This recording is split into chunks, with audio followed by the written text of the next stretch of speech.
Hello, guys.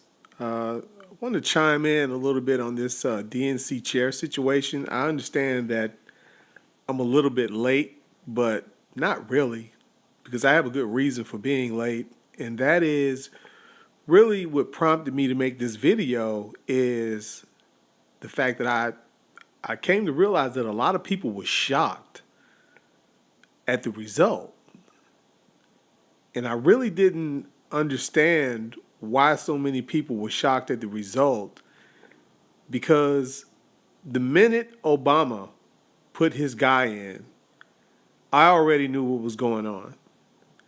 I already knew that he was doing a power play. Basically, people need to face the fact that Obama is a straight up corporatist. If you read the book, and I rarely ever recommend books, but I'm going to go ahead and recommend this one because it's a great book. It took a lot of things that I already knew and still opened my eyes even more on those subjects. The book is just great. But Obama's a straight up corporatist. He's straight up about the money. This Nothing that Obama does have anything to do with the Republicans forcing him to do anything. It has nothing to do with any type of circumstances or any type of attempt at incremental change. He's a straight up neoliberal. To me, to be honest with you, I think that's a compliment. I think it's a straight up neocon, to be honest with you. He's just a very intelligent, smooth talking neocon. But it was pretty much already over the minute he put his guy in. And when you look at how the DNC chair vote happens, it's a straight up inside deal. It's a straight up inside deal. So the public has nothing to do with it. You can barely win an election from these guys when you have people from the public voting. But I already knew that the jig was up the minute he put Perez in the game.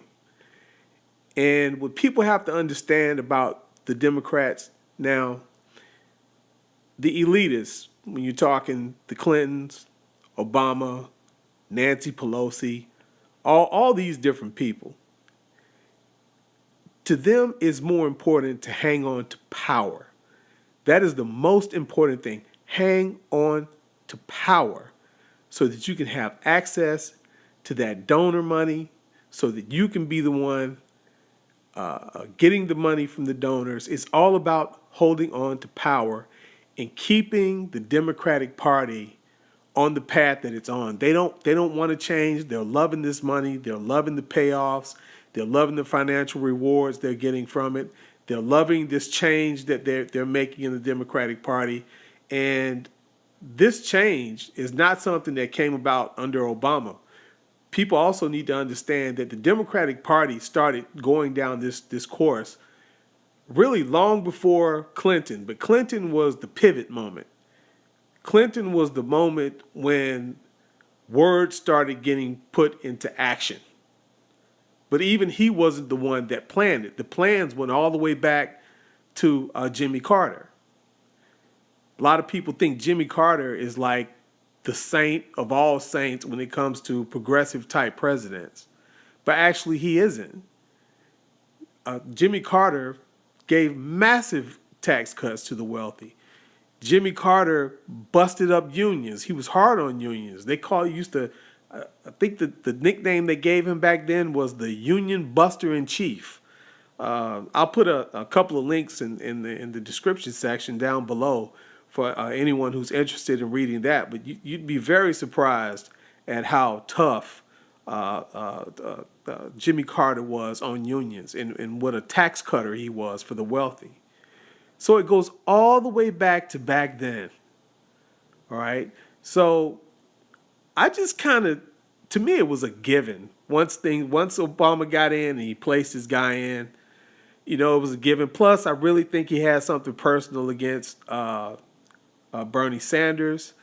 I think that he feels that Bernie Sanders has been too much of an obstacle. I think he also took it personal that so many people were hungry for Bernie Sanders, because I think he knew that people were hungry for Bernie Sanders because of his failures. I think he saw how people was running to Bernie Sanders and he took that personally. You know, he felt like people should feel like nothing's wrong, like everything's great. When I'm leaving, and I'm leaving the country in a perfect situation. But Bernie was a constant reminder to him that no, actually, you're not leaving in a perfect situation. In fact, look how desperate people are. Look how they're clinging to me. All right. And then there was the TPP deal. I think he's a little ticked off about that. You know, so right now, I think this is sort of like tit for tat. And then the bigger battle is to make sure that the Democrats hang on to power. You know, I've been hearing a few people say one thing that I believe to be true. The Democrats would much rather lose to someone even like Trump or even worse than Trump than to win with a progressive.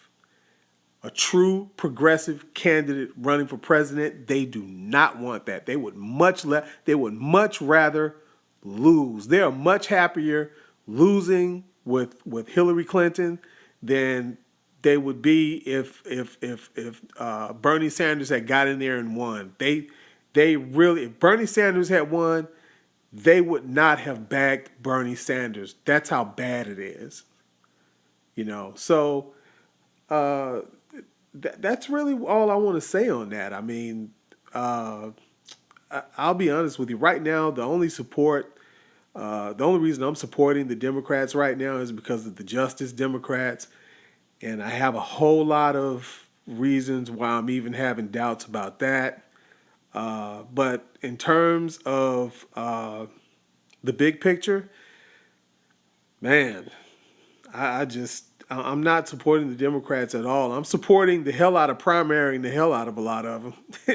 So if the Justice Democrats can be successful in doing that, that is a beautiful thing. And I support that 100% because right now, in terms of being a viable party, the Justice Democrats is the only thing that's keeping the Democratic Party breathing.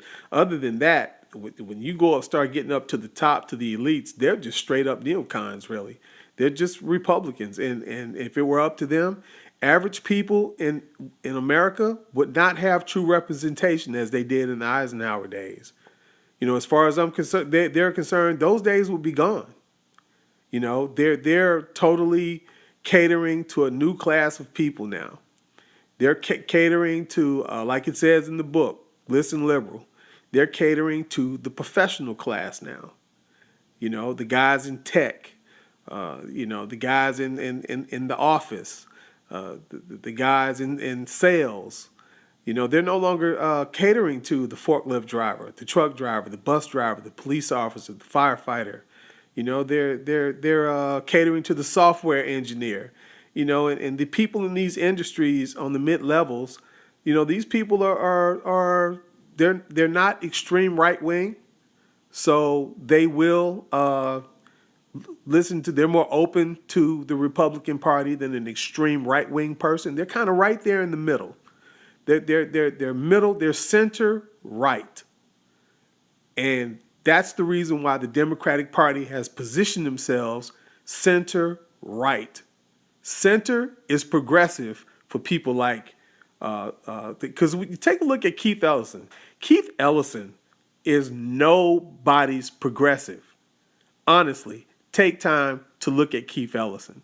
I will put a link in the bottom about Keith Ellison as well. Keith Ellison actually was at best a moderate. You know, he's no progressive at all. You know, he's all about taking money. He doesn't really want to stop taking money. He's pro-war. He's backed a few wars. So he's not, and he's all about protecting the financial sector. When you look at who he's taking money from, yeah, he's no angel. And they were even afraid of him. They didn't even want him to be in. And really what it was all about having Obama's boy in there so that the Obama wing of the party would still be in charge. They did not want the Bernie wing of the party to be in charge. It's all about power. Yeah, they knew if they put Perez in there, it was going to kind of bust the party up. It was going to cause trouble. But you know what? I go back to what I said. They don't care about that. It's all about maintaining power. And believe it or not, yeah, it would be nice to win in 2020, but ultimately, that is not what they care about. They care about maintaining power. But what they do fear a viable third party popping up. Right now, they just don't believe it's going to happen. They still believe that, they're in a position where they can look at the blue collar class and say, hey, you know what? We may not be representing you like we used to, but where else are you going to go? You're going to go to the right wing? No, you've got two choices. You got us and you got the Republicans. Why on earth would you go to the Republicans when you're not even happy with us? The Republicans is to the right of us. So what do we need to do, people? I'm not going to beg you, because it looks like a lot of people are coming to this conclusion, and it may take some time, but eventually people are just going to have to understand that unless the Justice Democrats has overwhelming success, a third party is going to be an absolute must. If you're somebody punching the clock every day, if you want representation, real representation in Washington, D.C., if you're an average person and you want real representation in Washington, D.C., a third party is going to be an absolute must. And let me say this. A lot of these people are going out here and they're starting these brand new third parties. Look, people, you do what you want to do. I'm not going to knock you, but I am going to say this. That doesn't make any sense. If you're going to go third party, you might as well go Green Party. Green Party already has the apparatus. They already have the system set up. They already have politicians who are already serving in offices in various locations around the country. They already have the infrastructure. So why would you start from the bottom? But you do what you want to do. But that's just my little 2 cents on that. But anyway, look, guys. I'll be making another video very soon. Not really going to talk a lot about that right now. But if you guys like this video, please hit that subscribe button. And please become a follower. Thank you. Or rather, a subscriber. Thank you.